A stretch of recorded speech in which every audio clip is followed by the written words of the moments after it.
I did it again.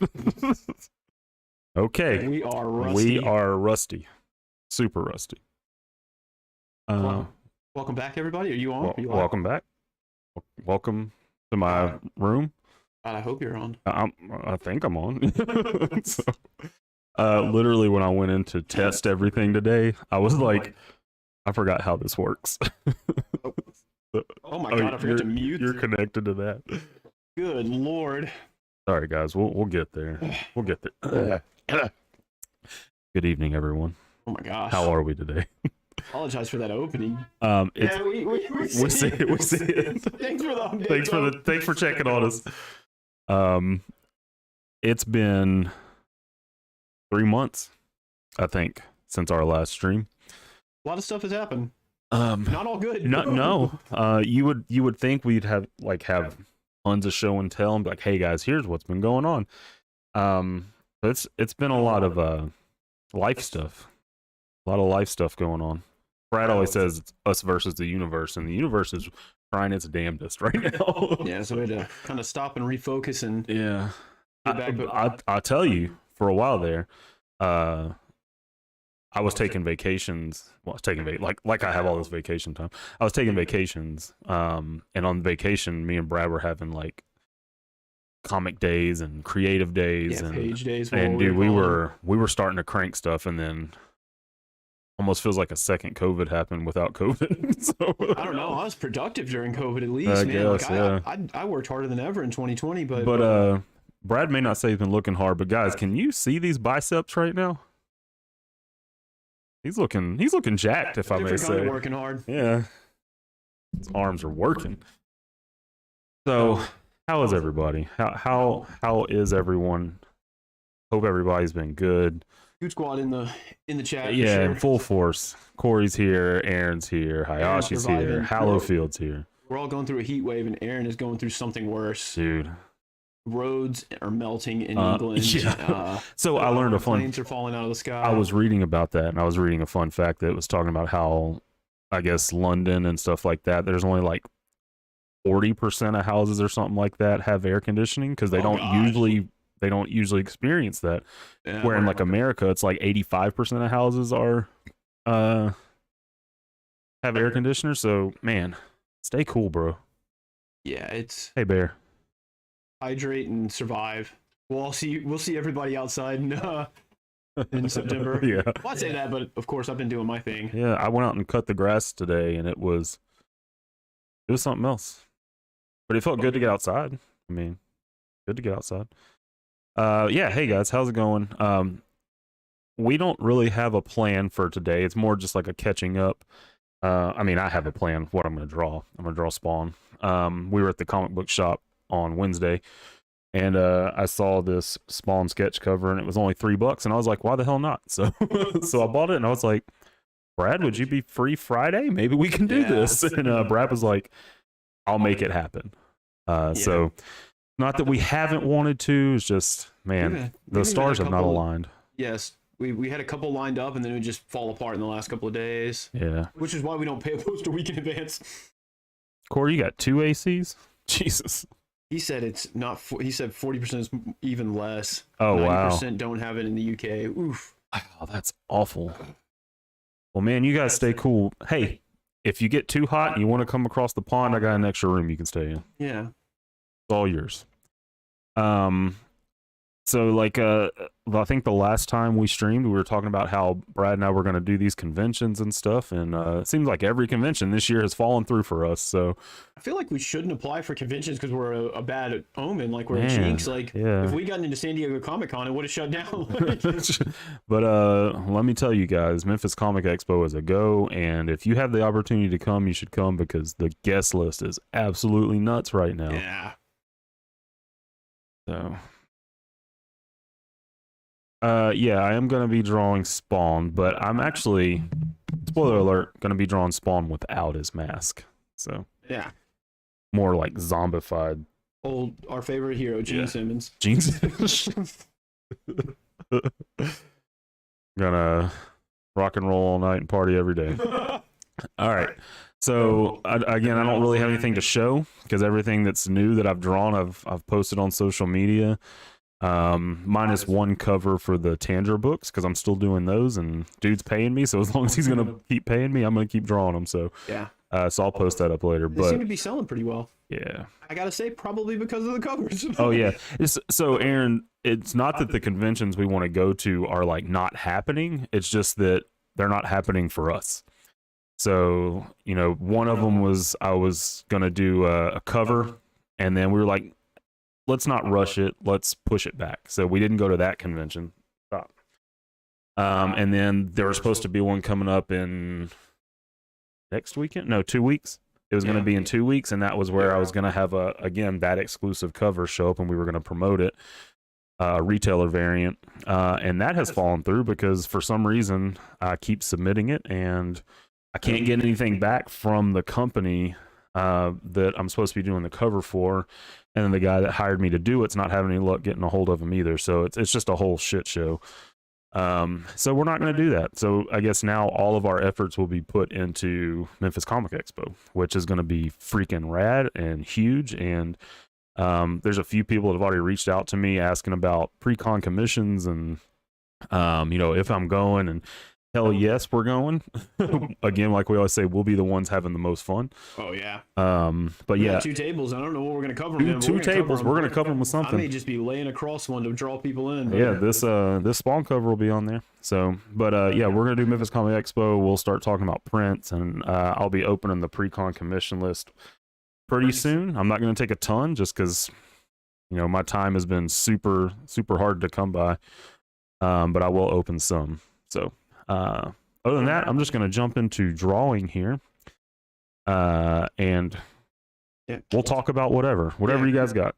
Catch us up on how you are, what we've missed in everybody's lives. Other than, I mean, we've all mutually been sweating to death, so we can all meet on common ground there. And I'm going to try this new setup with the microphone while I'm drawing. I think it might work out better. So we're going to see what happens. Oh, you have it like on a boom? Well, it's always been on this boom arm, but I'm changing the way that it is because I've always found like when I'm talking, the microphone's right here, and it's not really catching my voice as much. So I think if I'm looking down and the microphone's right here, you may be able to. It may be better, but we'll see. You guys let me know. You're sitting comfortably. We don't need you to have back issues again. Yeah, that was the start of it. That was the start. It sounds weird, but Scoot had some kind of back issue, probably from work, probably lifting something at work, and that put you down now for at least 2 weeks. Yeah, I went to the doctor 2 separate times for it. But I can tell you where it happened. It happened here. When you and I remember we were riding our bikes and we found that giant wooden spool that Ashley wanted. Yep. Well, I went back and got it, and had Abby with me because we had just left the vet.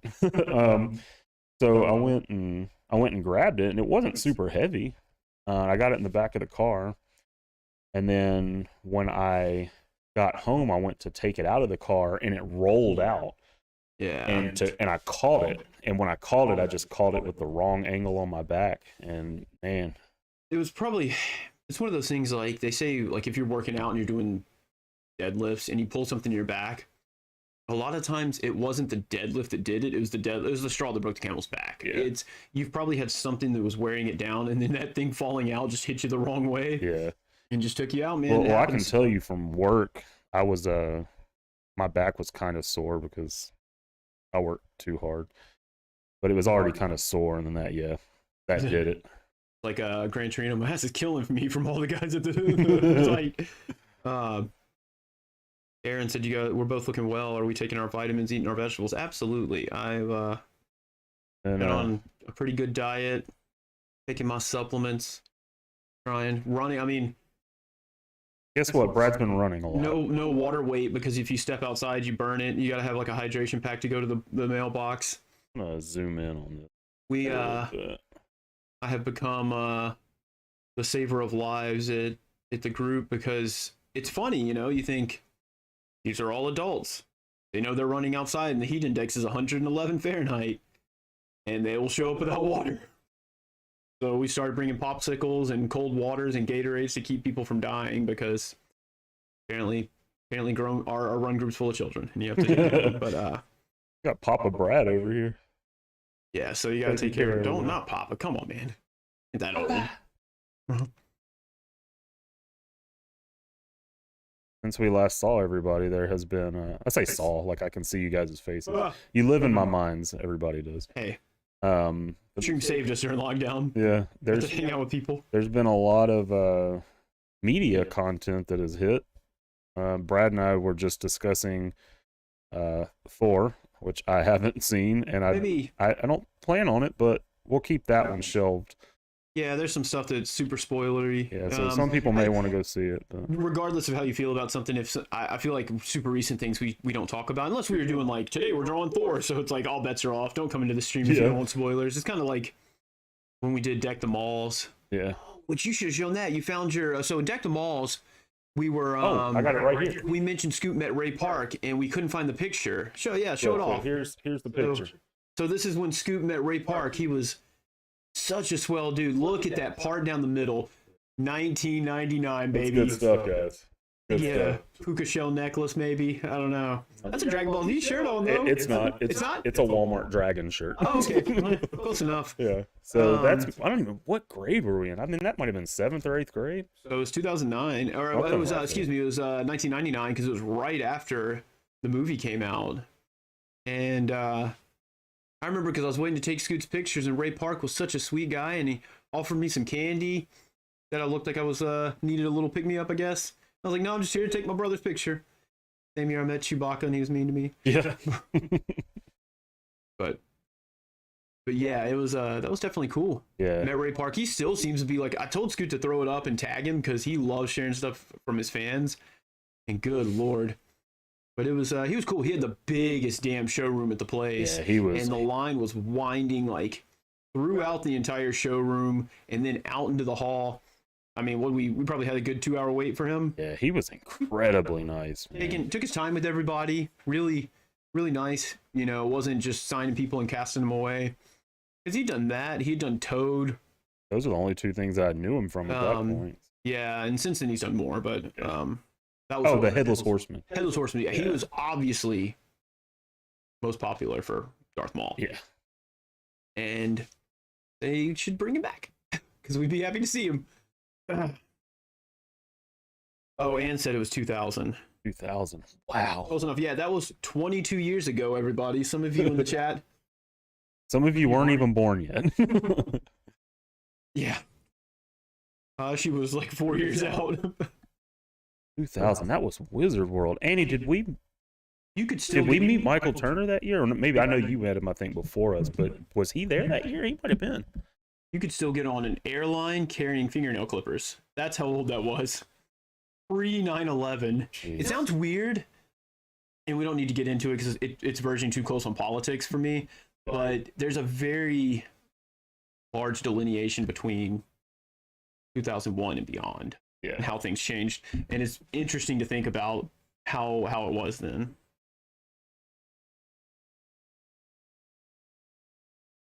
That was our very first con, Wizard World Chicago. Yeah, I remember. I still got my tag for that somewhere. It should be on all my convention tags at home. Mom went with us. She took us. Apparently, there's was it Mom or Dad? Dad. I know. Dad with us? Dad was with us. Yeah, he. Michael Turner was 2003 for Ann. Dang. For you, excuse me. Ann met him in 2001, then again in 20. I talked to him at one point. I didn't actually go up and get a signature. I became a fan of him later. Yeah. And you got something signed for me because I couldn't go. Yeah, and I remember that the time Annie saw him the second time is when I got the autographs for my Fathom book, but with the Darklings on it. But I remember when I met him, I was like, yeah, I want to be a comic book artist. He's like, that's so cool, man. It's like, oh. He's like, give up, you little punk. Yeah, you'll never be me. You're right, sir. Yeah. Yeah, because Mom went in 2003, and we were trying to get her to go meet Lou Ferrigno. Yeah. Because that was her gateway into nerddom. She's back in the chat. Actually, we were just talking about the year 2000. You won't remember it. We'll make it up to you. We were, oh God.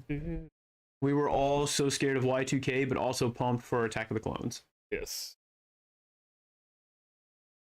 Which, who knows if it had a name at that point? Didn't matter. Episode 2.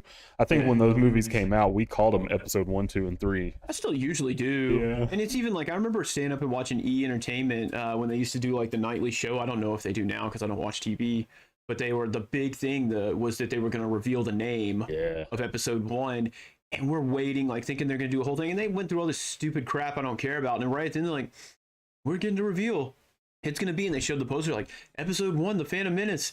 Good night. And I was like, oh, come on. That was it? I recorded it. We recorded the whole thing for that. I've learned my lesson. Marvel tries to trick you. They're like, we're going to show an in-game trailer during this football game. I'm like, I'll catch that John on YouTube. Yep. No thanks. There's no power in the world that'll make me watch American football. You ain't fooling nobody. A bunch of wusses. Like, people are like, oh, we're tough guys, and they wear like these gigantic mattresses wrapped around them and complain about concussions. Mattresses. And then they get tackled, and they're like, oh, I'm hurt. And then they go over to England and try to like play promotional games over there, trying to promote, like, trying to get the NFL to be international. I'm like, what are you gonna do when these rugby people come in who punch each other in the face and like, oh man, good D. Yeah. Like, nah, you're gonna die if those people come into this game. It's but that's a side rant. Obviously, this is not a sports stream. I don't know if any of us At can hold all. that conversation.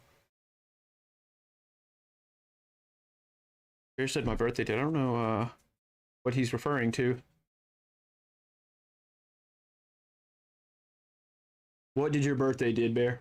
What did your birthday? What your birthday did? What you do? It's funny. I was just mentioning to Brad that the last few things that I've drawn, I haven't drawn them sitting at this desk. So I'm actually like sitting over here like fighting, trying to get comfortable because I'm not used to it anymore. Because I've been drawing in the living room at the desk we have in there. But one thing I can say. Oh, I went to a birthday. So yes, the one exception I made is we went to a Tigers football game on Bear's birthday. Oh yeah. And I remember I was like, just tell me when to cheer and I'll cheer. And that was fun because I like hanging out with people, so I was talking to family and friends and stuff. And I'll tell you, like going to an event is different than watching that on still TV. sucks. Yeah. But I can have more fun at it than Yeah, sure. But we have been known to toss the old pigskin around in person. Though. But the teams were wearing like blue and light blue. Yeah. So then I see one good play, and I'm like, oh yeah, man, good job. And Lisa's like, you idiot, that's the wrong team. And I'm like, so son of a bitch. Yeah, fuck me for trying. Yeah. Matt Nick asked, how's the back? We actually went through that. He's doing better now. Yeah, back's fine. Back's good. It downed him for a little while there. It did. Yeah, back's good. But the point I was trying to make just a second ago is Brad and I were talking, or we were talking recently, and I was saying like I feel like I haven't gotten to draw as much this year as I want to, which obviously I haven't. But I feel like I've hit a point with my art to where I feel like finally my own kind of style is coming out. And it's kind of hard to explain because obviously people have always said, oh, I like the way you draw and oh, your art's really good. But I've always felt like it's been kind of a mashup of a few different things. And now I feel like I'm taking all those things I've learned from David Finch and from Michael Turner, and I'm finally making it something that I feel like is mine. It feels pretty good. Yeah, and something we're not ready to show just yet, but he did the first page of the first full issue of B-Movie Saga. And he knocked that thing out in like 2 days. Yeah. And you can really see where your style, especially with sequentials, comes through. It looks really good. It looks really unique. And not like he went avant-garde Picasso or some shit, but it's just, you can, I don't know, maybe you look comfortable. It feels good, like you cranked it out. I think that's the best way to describe it, is I feel really comfortable now. And I've always been a fan of real crisp lines. And pretty much the best way to get crisp lines is to do them quickly and confidently. So now I find myself doing really quick, confident lines, like almost throughout the whole thing. So as you see me drawing this, you're going to see me doing like this a lot. These real quick style lines. And I think that's really helped me kind of develop what my art in particular looks like. Now, obviously, like the rendering and stuff is David Finch rendering, or Michael Turner forms and anatomy, but I feel like I'm finally coming into my own, so to say. Which is really annoying to all of us who work so hard trying to draw anything, and Scoots now is like, oh, I'm just getting better. So be sure to tell him how much he sucks for that comment. But no, we also get it. It's you're the difference between us being casuals and you're like an athlete of art compared to this guy plays basketball on the weekends and you dunk on folks in the NBA. It's a huge difference, but we get it. On folks. Don't. I'm trying to think what the heck I've been reading. I read Jonathan Hickman's entire FF run, Fantastic Four FF and all that. We don't have time for that today. We'll have to get Mark in here or something, because I'll have to bring notes and visual reference, like visual guides. Been reading Invincible. What's the name? Corey talked about it a lot, and then what's his name? Found a yeah. What's his name? The guy that we talk to every day. What's the guy I talk to every single day? There was a sale going on Target.com, and he caught me and bought some comics, and I've been reading the compendiums, and those are very good. I had a conversation with one of our local comic shop owners, Shannon. He owns 901 Comics, and he talked about once is he loves a lot of how the creator-owned landscape has developed, but a lot of times it drives him crazy when something I enjoy about him is a lot of times these things have a beginning, middle, and end. East of West ended. Gosh, what's the 310 to Human space? 7 to Eternity. 7 to Eternity, beginning, middle, end. But he talked about how a lot of them are so good and so rich and create these great universes, and they get a beginning, middle, and end, but you almost want them to have the Spider-Man thing where you can just tell stories forever in this sandbox, and they close the sandbox off. And like, I read, gosh, I wish I could tell you who it was, but somebody was talking about how Hellboy is the best superhero comic universe created since the Golden Age, since Marvel and DC birthed their stuff into existence. And I have to agree, Hellboy is incredible from beginning to end and how it's presented and the just storytelling that's told throughout. But Invincible is the next one. Like, I haven't finished, so I can't compare it 1-to-1 to Hellboy, but how he's oh my god, Kirkman, how Robert Kirkman starts that comic, and it just kind of is all automatically firing on all cylinders. There's a little bit of the old school feeling where you got a kid in high school, so he's dealing with his dual personality, and he's dealing with becoming a superhero, and how does he balance his life, and then but he also deals with struggles with like women and relationships, I guess, in general. But infused in that is Kirkman's humor, which I think is, well, just playing in general, but his humor is really what modernizes it. Is if you retell Spider-Man's story, it's always going to have the humor from that era, kind of. And Kirkman's writing really brings it to the forefront. Even his ability to, like, he knew that stuff was going to continue. He was going to keep writing the story, so he'll set up a joke in one issue, and 12 issues down the line, we'll finish this joke. And I can only imagine people reading it the first time through, like straight off the stands, might not have called it. But me, I'm reading the compendium, so I'm catching these jokes, and it's just between, like, it could have easily just been a parody, and because clearly, like, the Guardians of the Globe are their main superhero team, their Avengers and Justice League, and it's clearly just a rip-off of all those teams. They just have, he basically took a character, and then I think, gosh, there's like a Batman character, and he's Knight something. I can't think of his name right now, like Nightwing or something.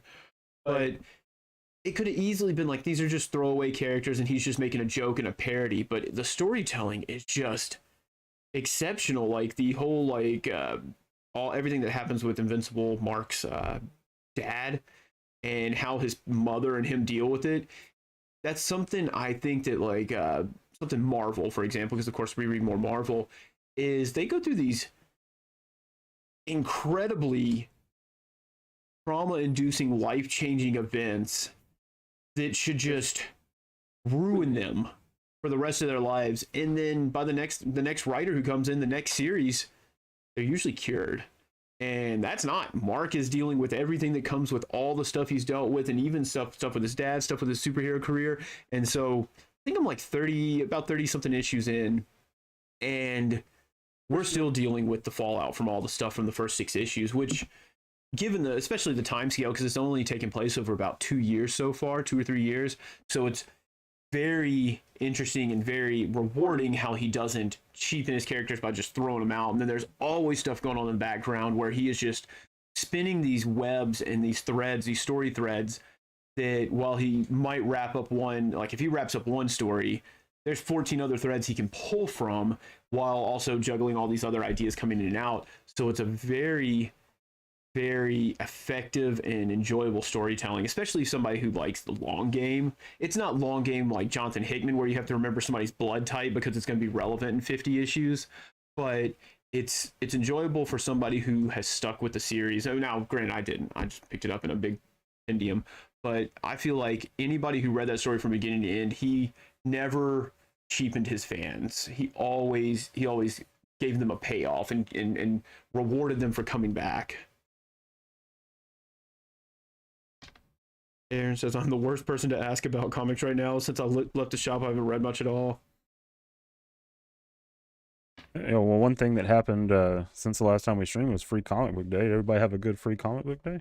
There's Ryan Michael in the chat said, hey, what's Ryan. up, Scootin' Bro? How does this guy on the cover feel about chains? He adores chains. Darkwing, there we go. He adores them. And Ryan's one of the guys that frequents the Stegman stream. Oh, cool. I somehow always forget about him. Even when I'm off, I just completely... I never really get to tune into him much anymore, but... I don't... When do they go? When do they happen? Usually on Thursdays. Night? Yeah, usually around 5 or so. That's bad, because that's usually my day where I'm resting, and so I'm like, I have time to sit and watch stuff. I never get to tune into him because my boss's constant day off is Thursday, so I'll never get to, like, jump into him anymore. Because I can't be off the same day he is. You should just always do the quit, and we can, yeah. The perfect time, right? Perfect time. I gotta refill my eraser here. I have been enjoying. I'm hitting start on here because the two are connected. YouTube put in a. Oh, I see your hand. Got it. Are we back? Looks like we might be back. Did that fix it? Looks like it might be. So yeah, I was telling Brad earlier when I was getting everything ready and testing it, OBS was like freezing for some reason. It kept doing it. It's up to date and everything, so I don't know. Maybe it's something with OBS, but right there, I just tried to hit stop streaming, and it literally just kept. It wouldn't stop. So, you guys let us know if we're back. Yeah, Aaron says he can see us, and it looks going on my side too. Okay, good. All right. Well, I'm gonna jump back into it. Sorry about that, guys. I can say it wasn't the internet, and I thought it was gonna be the internet because for some reason our internet as well has been jumping in and out. He says the guy biking to give you electricity. Stop pedaling for a second. That dude needs to get his ass to work on his hamster wheel. Yeah. Sad the day that Corey's corn internet's better than ours.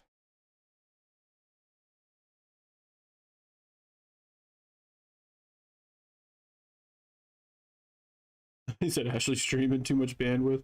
Too many Joe Quinn videos. Yeah, and he said when your live thing goes wonky. Yeah, I mean that's the thing is the one thing we can always rely on is that we're quick-witted enough to keep up with everybody. We can't rely on the technology. Yeah. It may fail us.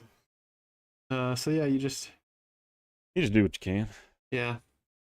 It's but live TV is best. At least no one died.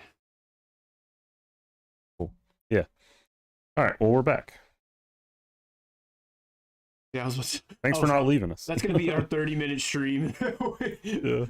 No, 3 months we'll just do 30-minute installments. Yeah, You know, it's Scoot and I were talking about. We were gearing up for so much. We had ideas out the ass. we were cranking on some stuff, which I guess that's something we could talk about. Is we got a letterer that I've actually been doing a terrible job following up on. I got an iPad with me now to. It's actually our other brother Brian's iPad that I need to make some adjustments and send to him to give him feedback.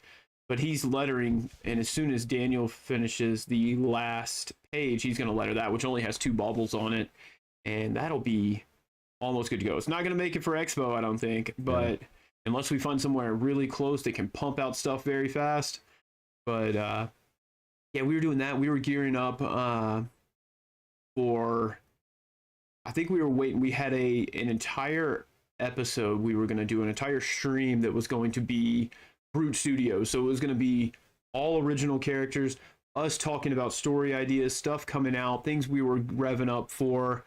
Patreon. We were going to launch Patreon with it because we were like, we have a short comic show, I guess. Yeah. A video, a vlog. It's not going to be a vlog because that makes it sound like we're talking about our daily lives, but we had a show that I was gearing up that I was kind of running, but Scoot was definitely going to be part of, and he was going to draw during it and do a little head sketch that we would eventually give out to patrons and stuff like that. And we had it all going, then it was just one thing after another snowballed, and maybe we should have done more to course correct it. But at the same time, man, sometimes it just kicks you and you just have to get back. So we've got all those ideas still rolling. We just got to, I don't know, making comics and doing art and things like this is a Sisyphean effort where you're constantly pushing the rock up the hill. And you just got to hope it doesn't roll back down on your ass, and you have to start from the bottom. So we'll get back to it. Yeah, we'll definitely get back to it because I love, like, you guys think I talk a lot about comics now. Wait till I tell you about a universe I created. Yeah. We'll get into it where people, like, there's nobody left in the chat because they just can't handle me talking. There's been whole conversations we've had about his universes where I haven't talked for hours. Well, I mean, there's always something to be enjoyed about someone creating something in a bubble. Yeah. A great example of that are the prequels. George Lucas had no one say no to him. He did whatever he wanted, wherever he wanted, whenever he wanted. And that's something that music in the early 2000s, especially when streaming and digital music became huge, that you got was a lot of musicians were doing exactly what they wanted. And sometimes it was terrible because they had nobody to guide. They had no producer to guide their music. But sometimes it was this unfiltered look into an artistic mind. And that's something very unique that it used to be hard to get. I mean, even think about like Nirvana. Who was the guy who did In Utero that he specifically went and got to mix it with them? Steve Albini. Yeah, so they have people in the Fratellis talk about all the time. They have this one guy who they go and he will be like, no, you didn't do that right. Do it over. And I feel like if somebody told me that, I had to tell them to go to hell. So when I talk Scoot's ear off about these ideas, like I'll call him and say, I had an idea for Wilder Talents, or what about if we did this in B-Movie Saga, and I want to do this one thing, and here's the 70 other things we need to do to set up for it. It's not me just trying to be hype about an idea. It's sometimes you got to say stuff out loud to see if it makes sense, and then you need to say it to someone else to see if it makes sense to them. Because as a writer, the worst thing you can do is write something where it only makes sense to you. And I even did that with the first issue where I dropped it in and I didn't have a lot of narration at the beginning and realized I didn't explain what our main characters were doing. Why were they on this planet? What were they doing in space in general? And I threw in a little thing about how they were banned from Earth, and we didn't go into it because we're not going to go into it. And then we go into that they're kind of negotiators where they come and, mediate because they're the only 2 humans, so they don't have like, they're kind of a neutral third party to the entire universe. And it informed you a little bit about the characters while introducing you to the universe. So it's kind of this very, hopefully, subtle exposition that gets you into it. And that's, once again, why I like talking to people about stories. I'll tell you, like, when I listen to you talk about the stuff that I'm eventually supposed to draw, like, it gets me pumped. Yeah, we were talking about something where I am ambitious. So I've got several ideas of stuff I want to do, and there's even like I want to do a crossover between B-Movie Saga and Wilder Talents, just because I could call it the Punk Rockers and Moonstompers from Rancid song. It's from Roots Radical, right? And Yeah, Roots Radical. just because they're the B-movie saga takes place in space, so they're the Moonstompers, and then the Water Talents main characters are punk rockers, and so it's just a stupid thing that I was like, well, you can't just do something based on a name. Why would you want to do that? And I went into how they would cross over and what would be the fallout of the crossover, because that's something you get a lot with when you cross over series, especially when they're in different universes. Not so much when you have like Marvel does their summer event and all their Avengers and FF and X-Men all come together. Those all have fallout, but a lot of times when you have stuff that are alternate universes or varying universes can crossing over, they happen and then they're done. I mean, a good example is when Image and Marvel used to do it all the time. Did Ben Reilly ever mention meeting Backlash again? Yeah. No. It's just gone. So I like to have like everything to me needs to have fallout. So it's. But it happened, and Brett Booth threw the shit out of it. Oh yeah, killed it. But it was. So I try to figure out, like, I came up with a name. So why does it? But of course, that's something like way down the line that we probably wouldn't draw for like 5 years. So I don't know. Dream big. That was something. Cullen Bunn was the first person who really pointed out, because he wrote a really great letter at the end of his Venom run, where that series ends kind of abruptly, and he kind of wrapped up a few things, but kind of didn't. And he said that he didn't want to, because he wanted to leave him hanging in case he could ever come back to the character. And if he didn't, maybe someone else would pick him up and do what they want with them. But he said that he would rather write something and leave it unfinished than write something out of fear, I guess, write it short, hoping to like squeeze your story out real fast, or Marvel come to him and say, hey dude, we're canceling this in 4 issues, and him just rush job wrap it all up. And then Donny Cates said the same thing in one of the really early Stegman and Friends, before they called it Stegman and His Amazing Friends. Yeah. He said that you have to believe in your own stuff. So when he was talking about how his grand vision for Venom, because gosh, he was probably 4 or 5 issues into Venom at that point. He was talking about his grand vision of it, and he's like, I don't know if I'm going to get going, but I mean, you got to plan big, because that's what's fun. And so that's how I am. I like to think about stuff way in the future, and sometimes we'll get off track, and sometimes I'll harm the present at the expense, or to see the future, but hopefully it'll pay off in the end. That's why I don't write. It sounds too complicated.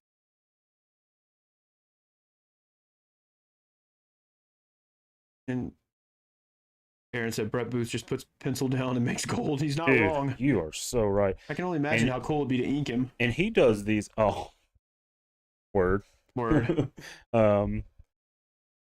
He draws big pieces really fast. You can tell he's been in the industry a long time. He definitely knows what he's doing.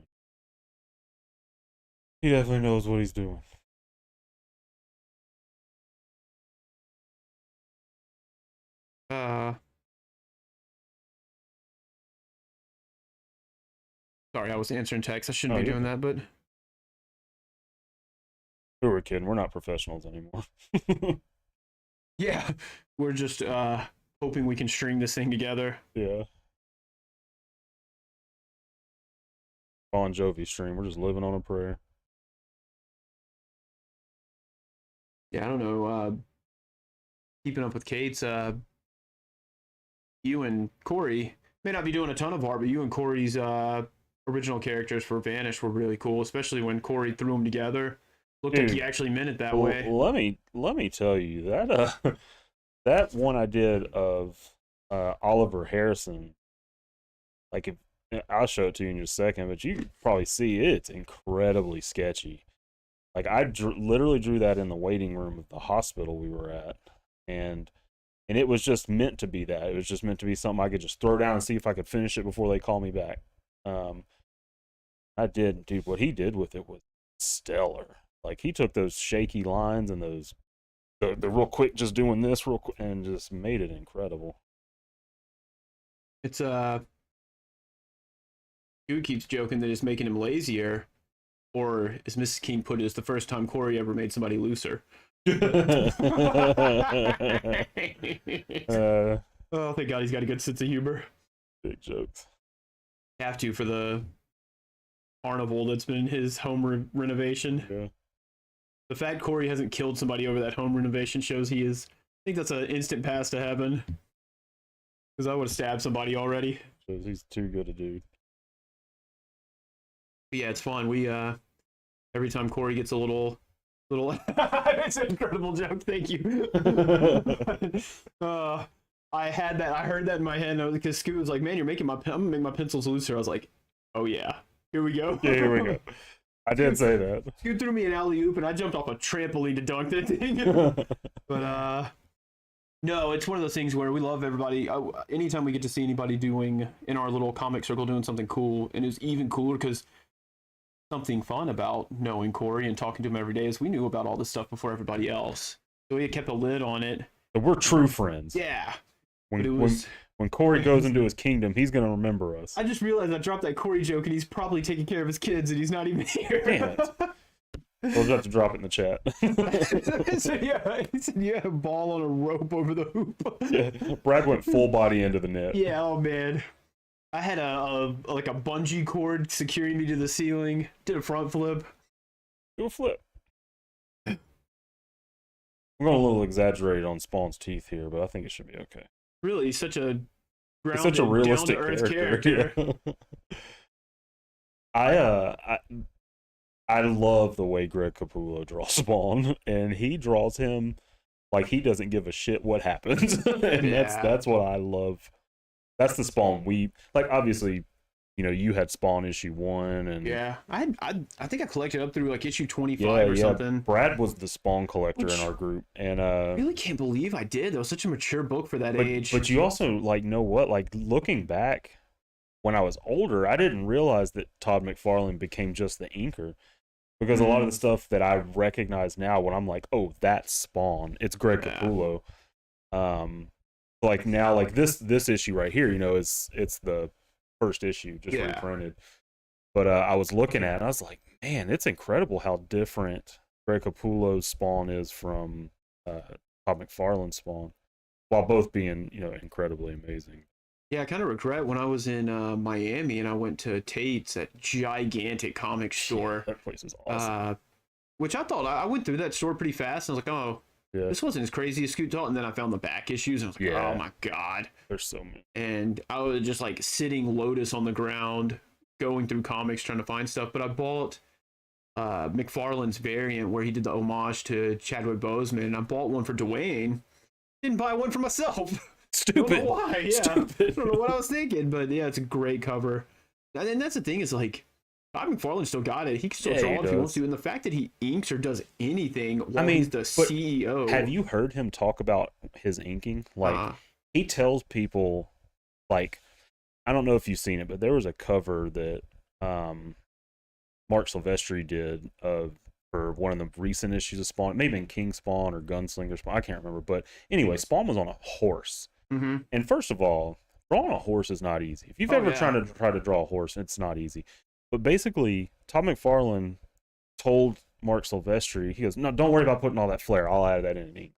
Like the pencils that were turned in, while they were amazing, they were far from complete. Yeah. And then the complete drawing that he did after the inks, I was like, holy shit, he added so much. So yeah, dude's got it. Yeah, and that's I appreciate the hustle too. I mean, I loved like one day he was like, "I'm getting my oil changed, I'm inking," and he's like, just this guy who is the people at his I can only imagine where it's like that meme where the people are dancing and the sad kids in the corners like they don't even know why blah blah blah, and it's like Todd McFarlane's over there like they don't even know that I created one of the greatest characters of all time or the longest running indie superhero of all time, and like that's how I'm like, where's the red carpet? It's Empire Records. Where's the champagne? Where's the fresh fruit? Yeah. And but to them, he's probably like this guy who just gets his oil changed, but he's there hustling. I seen Scoot. I was like, yeah, I better see you hustling when you get your oil change. Yeah. And I usually do now. Yeah. Oh, yeah. And that's... Which is funny. When I got my oil change last time, I asked for suggestions on what to draw, and then somebody threw out Shredder, and that sold. Oh, nice. Yeah. There's always off the wall ones like I think like, oh, he's gonna draw this one and it'll sell immediately and it sits in your portfolio for 2 years. Man, I guess one good thing I can say about COVID is my portfolios are full and ready for a con. Oh yeah. Like we need another portfolio. That's probably what we'll do is like we'll use my table. We'll set up a little bit for the Dragon Templar and a few other things that I've done. And I think Dale might throw up some art with us. Oh yeah. But we'll probably just spread out your portfolios and just hang out. Maybe we can use the other table because we had an issue at first when we first like. Granted, we were blessed with a very close friend group, and we had like 6 people behind our table. And we're like, all right, guys, we got clear this out. It's getting like we had people crowd around to where it was harder for like randos to come up. So we had to be like, all right, it's cool if you talk, but make room for other people so they can get in here, But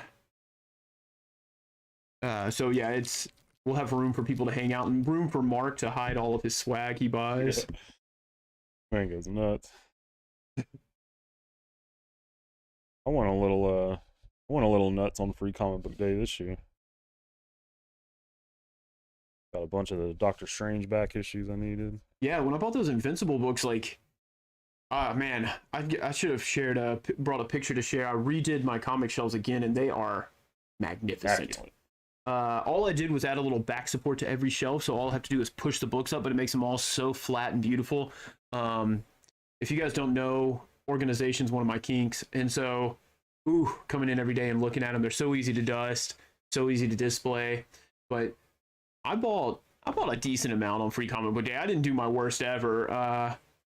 Got a bunch of stuff I was really looking for, a couple of out of print trades I was really on the hunt for, but I almost lost my mind when, gosh, what was it, the seller usually does a certain sale, and they changed it this year to where it was like you buy a trade and you get 10% off, you buy 2 you get 20, up to like 70% off or something, and it was your whole purchase, and it was every book in the store. So I bought some trades that were 3 days old that should have been like $50 or something, and they were what, like 20? Yeah. And so I spent the most there, but I almost went back, which my wallet's happy I didn't. But after that, for about 2 months, I barely spent anything. I spent like $15 on comics. Yeah. And so that's when that Target sale came. I was like, oh, I really shouldn't buy these compendiums and all this, but I hadn't bought anything in so long. I decided to snatch them up.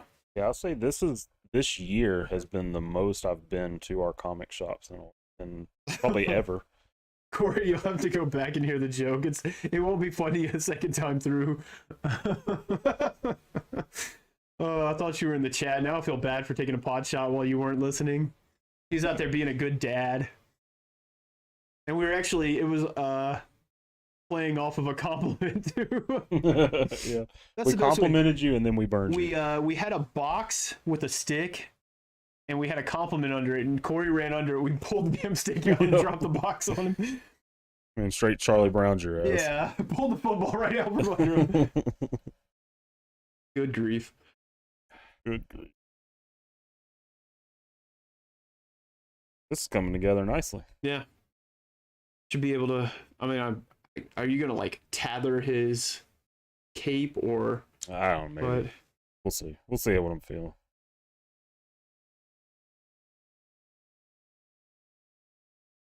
I was about to say, because I know most of the detail will be in his face.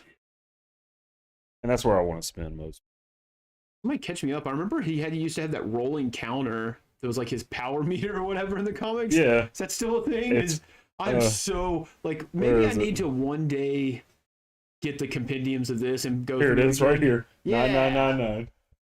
And then I know that went on for a long time. Yeah, I'm definitely not caught up on Spawn. Yeah. Really behind.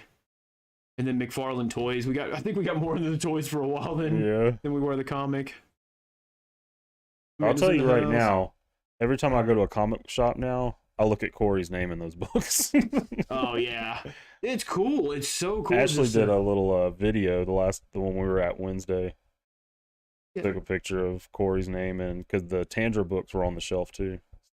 I mean, because there's almost an ongoing joke that Corey's signature or credit gets removed from any book he works on. He's done some indie stuff and things like that. And it's infuriating to me. Once again, don't know how he's not a dick about it, but I would be way worse. but it's cool to open a book and see his name in it. And then like I was getting pictures from like friends like, hey, is this Corey King, like your friend? I was like, he's our inker, yes. Yeah.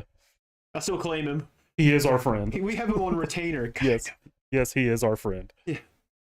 I'd go so far to say best friends. We haven't high-fived in real life, but across the country we have.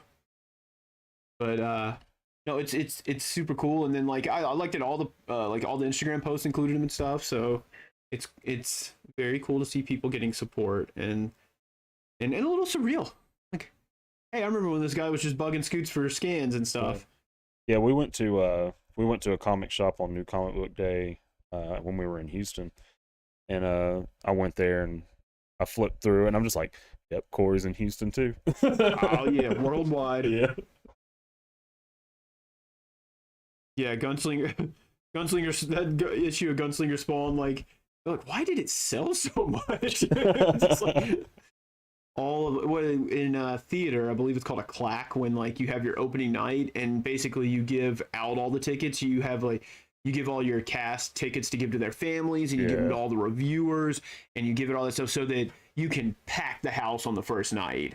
And that's what it was. Is went in and they're like, oh man, you buying like 12 comics? Like, nope, they're all Gunslinger Spawn. Yeah.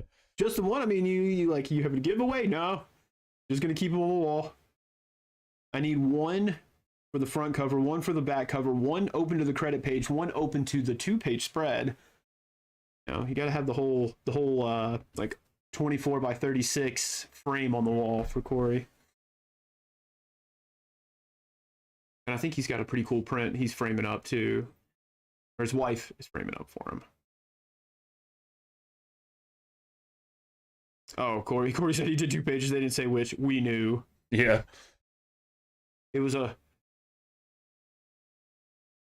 like we like I jokingly like printed out the print before it was ever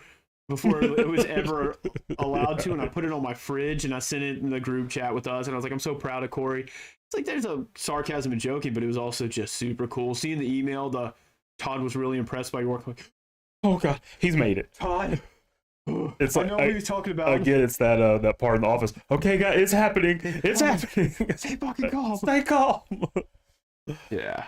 Yeah. Like when I used to get those compliments from Stegman back in the day. Now we're just annoying him about the Vanish cover. We have a stream where you said you had earned it. Come on. It's Go Joe their cover, because I know Iker would come back for that. He would have to.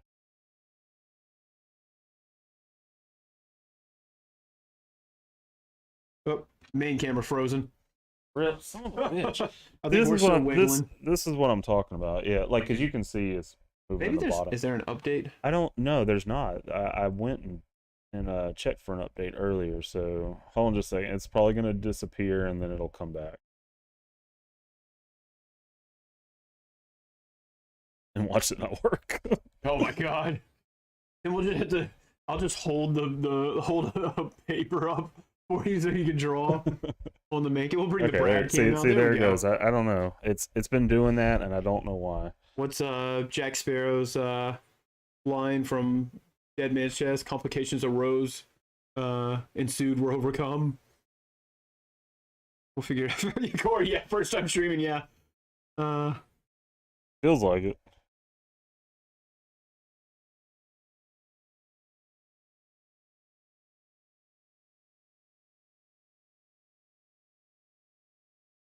When Disneyland opened, nothing worked. Yeah. Yeah, but when Pirates of the Caribbean didn't work, the pirates didn't eat the riders or whatever. Eat the tours. Eat the tours. Yeah. I was hoping for the line. I don't know if anybody saw it, but speaking of nerd culture, I heard Jurassic Park Dominion was a cluster. I still never saw the last one. She said, totally off topic. Got to start up my Instagram again. Been slacking on putting something up. I feel you. I don't know if it's like the summer lull, and I've been neglecting. I always say I have 2 hustles, comics, and the one I can't say, or Corey will tell me to take a shot. I've been neglecting comics, and I need to fix it. But this is what helped. Like it helped a lot when we streamed regularly, because we always like to update you guys on what we're doing and talk about what you're doing. And it sucks when we come in and like, Hashi post 15 pictures this week, and Corey's in 2 new books, and Aaron's doing this, and then it's like, I haven't done shit. I ran a fast mile. Like, nobody cares. We want to hear about your comics, you loser. So yeah, it'll. Aaron said, "Oh, that film apparently sucked." Yeah, Jurassic. We can talk about that because it's not too spoilery. Jurassic World was a decent film. Like, I think it hit the notes it should have. But I felt like a lot of things, it leaned way too hard on the nostalgia. And I think they should have just rebooted the whole darn thing rather than going, oh, well, all the old nostalgia fans love the first movie and hate the second two, so we'll get rid of those and just make it like, these are the sequel to the original, here's the real sequel. So like casting the expanded universe of Star Wars into Legends. And I don't know, like, I watched that movie twice and it was okay, and then like I had a girlfriend who was really into it, and I just watched it over and over, and I was like, I know why you're watching it, it's because Chris Pratt's dreamy in it, but yeah. I just didn't care for it. And then the second one came out and I was just kind of not gonna ever watch it. And then they're like, oh no, we did a Jeff Goldblum cameo in the second one. They're like, so we'll just bring back all 3 of them, Sam Neill, Jeff Goldblum, and Laura Dern, and we'll have the whole cast back. And it's just like, okay, well, you're clearly desperate. You know, this is the shirtless scene to get the ratings engine, like they used to call it on Heroes. And I feel like they might have done it without any... I think it might have suffered from the same thing that the sequel trilogy did of Star Wars, is they started that trilogy back up with no clear path. And so now they're just they kind of made it up along the way and did not stick the landing. Unfortunate. Because I love dinosaurs. He said, Corey said he's watching The Boys. I've not watched that. What the heck have we watched recently? Stranger Things.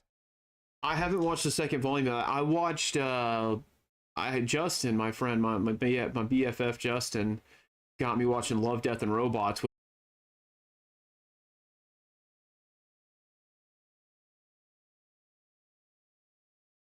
Oh, looks like it. Back. All right. We're back. I don't know what's going on, guys. I don't know. Maybe there's too much fire in this picture right here. Corey said, I die every night, just keep waking up the next day. Corey, as someone who does a lot of fitness, I understand the absolute importance of sleeping. And you make me groggy when you mention, you're like, I fell asleep at 2 and my kid woke me up at 4. And I'm just like, again, how have you not murdered them? I don't know. How do you keep going? I don't know if it's spite or designer drugs. More noble than I. Yeah. I just up to expect this kind of stream issues on KLC. Thought the Barnes Boys were pros. Actually, I watched Breaking Bad. Actually, again, he who must not be named on stream apparently suggested it to me, and I started watching Breaking Bad. And I gotta say, yeah, don't say his name out loud, sure. Mr. DeGroff. DeGroff. He got me watching Breaking Bad, and it was good. Actually, let me take it back. It was exceptional, but it was so heavy. Like I needed a little levity every once in a while, and it was not the show for levity. Seeing Kristen Ritter overdose was rough, but yeah, great show. I don't know where I stopped. It was really fun. We started it too, but didn't finish it. Yeah, like I said, it's just, maybe I should have cut it with something else, like watched a comedy in the middle. You know, hey, I'll watch 2 episodes of Breaking Bad, then that's when I could have binged Third Rock from the Sun again. But great show. Yeah, great show. Which, man, so I binged through Third Rock from the Sun. If you guys don't know, great sitcom from 1996 to 2001. But Joseph Gordon-Levitt's in it, and when he starts, he's got like 10 or 11, or I think he's supposed to be 13 in the show. He's probably a little older, and he goes through, and then in season 5, the last season, he leaves, and he's not in as many episodes because Joseph Gordon-Levitt in real life went to college. And you go from that where you're like, oh, he grew up and he's like an adult now, and then I jumped and watched Inception, and I'm like, that dude is a heartthrob out of just Oh yeah. left field. And so, that was the first thing. I know he did a few indie films in between when he got back into acting, but then like Inception's when he came back and he's all in his suits and just like, get out of here. Get out of here, all grown up and stuff. Yeah, Aaron said we're about to get that 90s show, and I don't know how I feel about it. So, me and our other brother Brian, Scoop probably watched it a little with us. I didn't watch it a lot, but Ashley watched it a lot, so I watched it with her. So me and Bear were huge into that 70s show. I remember watching the finale with him and waiting for everybody's favorite Venom, Topher Grace, to show back up. Get the fuck. Actually, which Topher Grace has my favorite episode. Him and Mary Elizabeth Winston are my favorite episode of Love, Death, and Robots. But I'll unapologize. This is not a joke. This is not a contrarian opinion. I'll take Topher Grace's Venom over at absolutely. the other movies. But that 70s show was incredible. And it hit me like they were all in high school, and it hit me right when I was in high school. So I loved it. And I'm hoping, since they've got Kitty and Red back, and there's, of course, rumors that other people are going to make cameos, I hope they do it well. I at least like that it's Donna and Eric's kid, because all we got was him showing back up on New Year's of 19, right as it rang into the 80s, and you never got any kind of closure. And so I'm hoping we can get some retroactive closure where they'll tell us kind of where everybody's been in the interceding 10 plus years, because we don't know. I don't know what part of the 90s it takes place on. But I was, the LDR Freezer episode was great. Yeah, I really enjoyed Love, Death, and Robots, though, because it was just like pick up, watch an episode, and then go about it. Me and Justin spent a good 2 or 3 weeks talking about that show at work. Gosh. JMD is what we'll call him. Jay Mateus. Oh, I don't know about that. But yeah, that's another thing. I'm really hoping, talking about Jurassic World, how they rode the nostalgia wave and failed. They crashed hard. I'm hoping that 90s show rides the nostalgia wave in the same way Cobra Kai did and makes an excellent addition and does nothing but add and enrich the previous installment. So it took, that thing's even taken like, the Karate Kid's a fine movie. It's one of those things that I think I would have loved it more if I saw it when it came out, but it's like I was a kid when it came out. Yeah. Didn't care about it. But I've seen it. I've seen 2 and 3 probably, but most people will say they're not as good. But they use stuff like, they take stuff from like those movies and integrate it into Cobra Kai. They bring characters back, and when they do it, it's not just, oh, we're gonna have this actor come back. They give them weight. Like the season 4 twist at the end blew my mind. I had to talk to Mark about it. I was like, dude, didn't see it coming. This was awesome. I can't believe that they took this character who was just, it could have been, here's Silver, he's back, and oh, we're just doing nostalgia for this, and then I think you froze again, bruv. Dude, what in the hell is going on here? Not spinning, but the camera did. Main cam froze. Yeah, I was in full swing talking. I should be paying attention to the screen. You're still. Yeah, no, we're going. This is just main cam. Okay. We might have to do a private stream and check this out. Cord. Scoot's just being lazy. Nope, not. Right, we're gonna have to. So our rules are the Karate Kid 2. Maybe I need to go back and visit it then, revisit it, Hayashi, because I've seen the first one probably most recently. It's probably been 2 decades, so I can't claim to be any kind of knowledgeable. Cobra Kai, I love. It's a show that when they drop it, I binge it. The only reason like Mark and I binge season 3 together, like we set aside a day and we hung out and watched that show all day. We stopped it just long enough to answer the door to get pizza and then go back to watching it. Season 4, we were supposed to do the same thing, but he, like a jerk, got COVID, so we couldn't hang out. So season 5 comes out.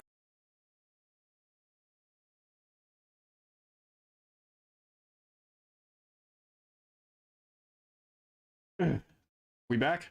Yep, looks like. Back? Jesus Christ, guys. Yeah, I don't know what the hell's going on. This thing goes down again. We're going to do it like C++ back in the day. I'll update you through text. Like, oh, Scoot drew the nose. Yeah. Now I drew an eyebrow. You got the menu popped up. I don't know if that's going to mess anything. It's not.